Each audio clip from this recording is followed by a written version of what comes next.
Hello everyone, mini vlog 9. இன்னைக்கு mini vlogல சூப்பராக டேஸ்டியாக சட்டுன்னு ஒரு தக்காளி சாதம் எப்படி பண்ணுறதுன்னு பார்க்கலாம் வாங்க. அதுக்கு ஃபஸ்ட்டு 4 தக்காளி, ஒரு கை புதினா, 6 பச்சை மிளகாய், ஒரு பெரிய வெங்காயம் கட் பண்ணி வச்சுக்கணும்.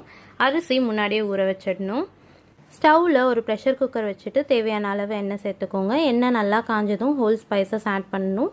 அதுக்கப்புறம் ஆனியன் சேர்த்து நல்லா வதக்கி விடுங்க. ஆனியன் நல்லா வதங்கினதும் தக்காளி சேர்க்கணும். தக்காளி கூடயே புதினாவும் பச்சை மிளகாவும் சேர்த்து நல்லா வதக்கி விடுங்க. தக்காளி நல்லா வதங்கினதும் 1 ஸ்பூன் இஞ்சி பூண்டு விழுது, தேவையான உப்பு, அதுக்கப்புறம் 1/4 ஸ்பூன் மஞ்சத்தூள், 1/2 ஸ்பூன் வெறும் மிளகாத்தூள் சேர்த்து 3 ஸ்பூன் தயிர் சேர்த்துக்கணும். ஏன்னா வெறும் மிளகாத்தூள் காரமாக இருக்கும். நல்லா வதக்கி விட்டுட்டு 1 கப் ரைஸ்க்கு 2 கப் தண்ணின்னு சேர்த்து நல்லா கொதிக்க விட்டு, தண்ணி நல்லா கொதித்ததும் அரிசி சேர்த்து ஒரு கொதி வரைக்கும் வச்சுட்டு ப்ரெஷர் குக்கர் போட்டு க்ளோஸ் பண்ணி ஒரு விசில் விட்டு ஓப்பன் பண்ணிங்கன்னா டேஸ்டியான தக்காளி சாதம் ரெடி ஆகிடும். மறக்காமல் இந்த தக்காளி சாதம் செஞ்சு பார்த்து எப்படி இருந்ததுன்னு கமெண்ட்ஸில் சொல்லுங்கள்.